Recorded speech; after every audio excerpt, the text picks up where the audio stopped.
Assalamualaikum warahmatullahi wabarakatuh. Perkenalkan, nama saya Muhammad Arif Putra Ayunda, NIM 19059181 dari jurusan Manajemen S1. Baiklah, pada video kali ini saya akan menyampaikan hasil presentasi PPT saya yang berjudul Pengaruh Disiplin dan Partisipasi Siswa terhadap Prestasi Belajar dalam Melaksanakan Komunikasi Bisnis dari mata kuliah Komunikasi Bisnis. Baiklah, pada slide pertama, di sini prestasi belajar siswa dan siswi. Pada dasarnya sekolah adalah lembaga formal sebagai wadah kegiatan belajar mengajar, di mana seluruh siswa harus mematuhi tata tertib dengan penuh rasa disiplin yang tinggi. Selanjutnya itu faktor-faktor yang mempengaruhi prestasi belajar dari siswa dan siswi. Yang pertama itu ada faktor guru. Di sini faktor guru sangat berperan penting dalam mendekatkan dirinya terhadap siswa dan siswi supaya siswa dan siswi itu merasa sangat dekat dengan gurunya. Yang kedua itu faktor orang tua.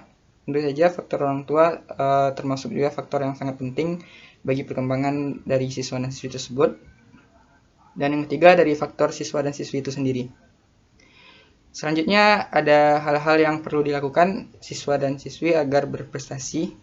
Yang pertama itu memiliki ketekunan belajar. Sama hal yang kita ketahui, ketekunan dalam belajar itu menentukan hasil dari akhir bagaimana kita menangkap dari sebuah pembelajaran tersebut.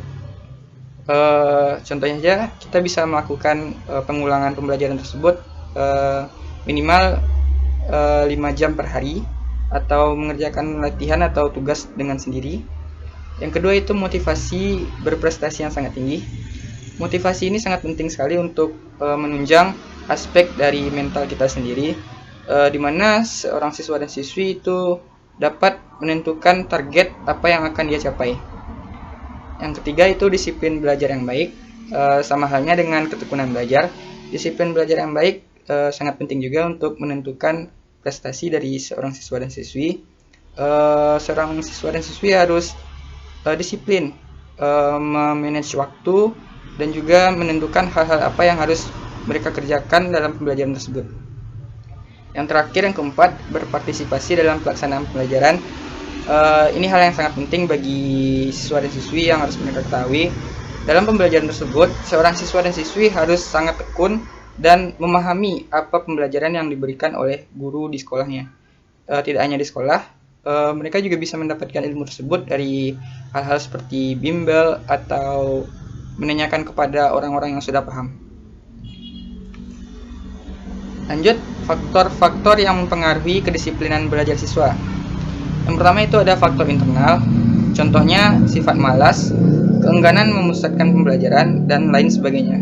Di sini, sifat-sifat tersebut sangat lumrah kita temui pada siswa dan siswi pada saat sekarang ini. Terlebih di saat masa pandemi saat sekarang ini, semua hal yang berbasis tugas itu dikerjakan secara online dan dapat membuat siswa dan siswi tersebut malas dan jenuh dengan tugas yang diberikan. Yang kedua itu faktor eksternal. Contohnya saja suasana di rumah, suasana di sekolah, waktu yang tersedia, dan lain sebagainya. Di sini suasana di lingkungan sekitar sangat menentukan bagaimana mood dari siswa dan siswi tersebut dapat menerima pembelajaran, dan juga di lingkungan tersebut apakah merasa nyaman dan tentram damai dalam untuk mencerna dari pembelajaran yang dia dapatkan. Selanjutnya strategi pembelajaran yang digunakan. Di sini strategi yang pertama itu guru berperan penting dalam pendekatan terhadap murid.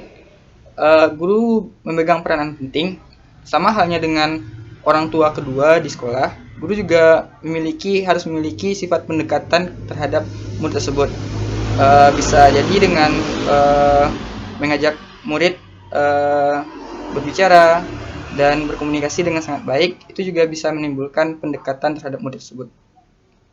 Yang kedua, siswa memiliki peranan partisipasi dalam proses pembelajaran mengajar. Di sini siswa dituntut untuk berpartisipasi dalam pembelajaran yang ditentukan oleh guru tersebut dan juga sekolah. Yang ketiga, siswa harus memiliki tingkat kepercayaan diri dan juga tegas. Tidak hanya berpartisipasi, siswa juga diminta bertanggung jawab dan memiliki tingkat kepercayaan yang tinggi. Selanjutnya itu jenis-jenis komunikasi bisnis. Di sini yang pertama ada komunikasi verbal, komunikasi yang berbentuk lisan ataupun tulisan. Komunikasi tersebut sering kita jumpai di kehidupan sehari-hari. Contohnya kita berkomunikasi dengan sesama orang dan berkomunikasi dengan orang lain gitu. Yang kedua itu komunikasi nonverbal. Komunikasi nonverbal adalah komunikasi yang tidak menggunakan kata-kata. Contohnya menggunakan bahasa tubuh seperti mimik wajah dan gerakan tangan. Komunikasi ini sering kita tidak sengajai kita gunakan di dalam kehidupan sehari-hari juga. Pembelajaran ini berfungsi untuk membekali siswa agar memiliki kompetensi kerja yang baik, khususnya cara dan etika berkomunikasi yang baik di dunia kerja. Baiklah, sekian penyampaian PPT yang dapat saya sampaikan di video kali ini.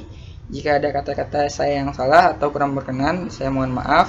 Semoga video tersebut bermanfaat. Kurang lebih saya akhiri dengan Assalamualaikum warahmatullahi wabarakatuh.